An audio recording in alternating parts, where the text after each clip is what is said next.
السلام علیکم دوستو، welcome back to my channel law with sir Younus. آج ہم بات کریں گے آخر 27ویں ترمیم کیا ہے اور 27ویں ترمیم کے خلاف لوگ کیوں ہیں اور احتجاجیں کیوں ہو رہی ہیں۔ عوام، وکلاء، سیاسی کارکن، طلباء اور سول سوسائٹی اس کے خلاف کیوں کھڑی ہے۔ اب ہم 5 ایسی وجوہات سے سمجھیں گے کہ آخر کیا وجوہات ہے جو کہ لوگ ریجیکٹ کر رہے ہیں، ناٹ ایکسیپٹ کر رہے ہیں 27 ترمیم کو۔ اب سب سے پہلا ہے صوبوں کے اختیار کم ہوتے جا رہے ہیں۔ اصل بات یہ ہے کہ وفاق اپنے پاس وہ اختیارات لے جا رہی ہے جو اصل میں صوبوں کے تھے، جیسے کہ 18ویں ترمیم کے روح کو کمزور کیا جا رہا ہے۔ تعلیم، صحت، ماحول، فنڈ، سب پر وفاق کا کنٹرول بڑھتا جا رہا ہے اور بڑھے گا اس ترمیم کے بعد۔ اس لیے اس سے مرکزیت بڑھے گی، صوبائی خود مختاری کم ہوگی۔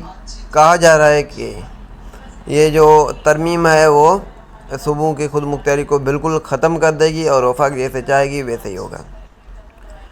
اب نمبر 2 کے ترمیم کو جلد بازی میں پیش کیا گیا ہے۔ جلد بازی میں کیسے کہ نہ لوگوں کی کنسرن لی گئی ہے اور نہ ہی کوئی ان سے رائے لی گئی ہے، نہ میڈیا کو بتایا گیا ہے، ترمیم کو بحث میں بھی نہیں لایا گیا، کمیٹی سے تفصیل بھی ڈسکس نہیں کی گئی، نہ میڈیا کو مکمل مسودہ دکھایا گیا، نہ عوام کو۔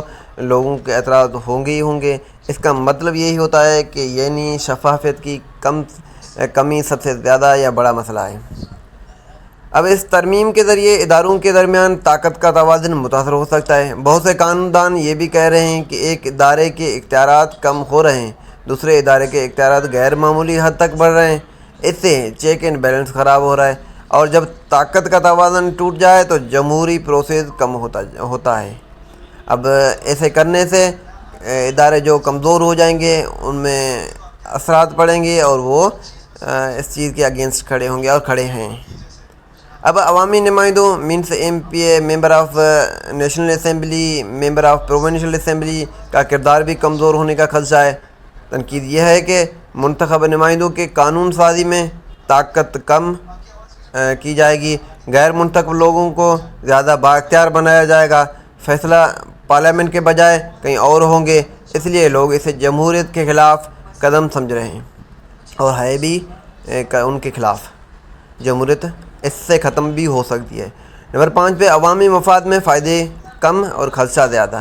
جو لوگ اس کی مخالفت کر رہے ہیں وہ کہتے ہیں کہ اس ترمیم سے لوگ بے روزگار بھی ہوں گے، تعلیم، صحت، انصاف، کسی عام آدمی کو فوری فائدہ کوئی بھی نہیں ملے گا۔ پہلے بھی ہمارے پاکستان اور سندھ کے حالات ایسے ہیں کہ سوچ بھی نہیں سکتے۔ بلکہ الٹا اختیارات کا ایسا نظام بن رہا ہے جو مستقبل میں مسائل پیدا کرے گا۔ اس لیے 27ویں ترمیم عوامی مفاد میں نہیں، ادارے جاتے ہیں طاقت بڑھانے کا ذریعہ ہے۔ یہ دوستو یہی وہ بڑی وجوہات ہیں جن کی بنیاد پر 27ویں ترمیم آئینی ترمیم کو ریجیکٹ کیا جا رہا ہے۔ اب سوال یہ اٹھتا ہے کہ کیا یہ 27th امینڈمنٹ ریجیکٹ ہوگا اور کیسے ہوگا؟ دوستو بالکل انشاءاللہ ہوگا یہ ترمیم ریجیکٹ، کیونکہ لوگ اس کے خلاف اٹھ گئے ہیں۔ کہتے ہیں نا کہ عوام ہی منتخب کرتی ہے ہر کسی کو، جیسے کہ پریزیڈنٹ ہو گیا، MP ہو گئے، MNA ہو گئے، جو بھی نمائندے ہوتے ہیں وہ سارے عوام کے ووٹ سے آتے ہیں، اور جب عوام ان کے خلاف ہو جائے گی تو حالات بدلیں گے، اور حالات ایسے بدلیں گے کہ واپس عوام کو حقوق ملیں گے اور یہ ترمیم بھی ختم ہوگی۔ 26، 27 دونوں ترمیم ختم ہوگی۔ اور اگر ہمارا ویڈیو اچھا لگا ہے تو سبسکرائب کرنا مت بھولیے گا، کمنٹ سیکشن میں اپنا فیڈ بیک ضرور دیجیے۔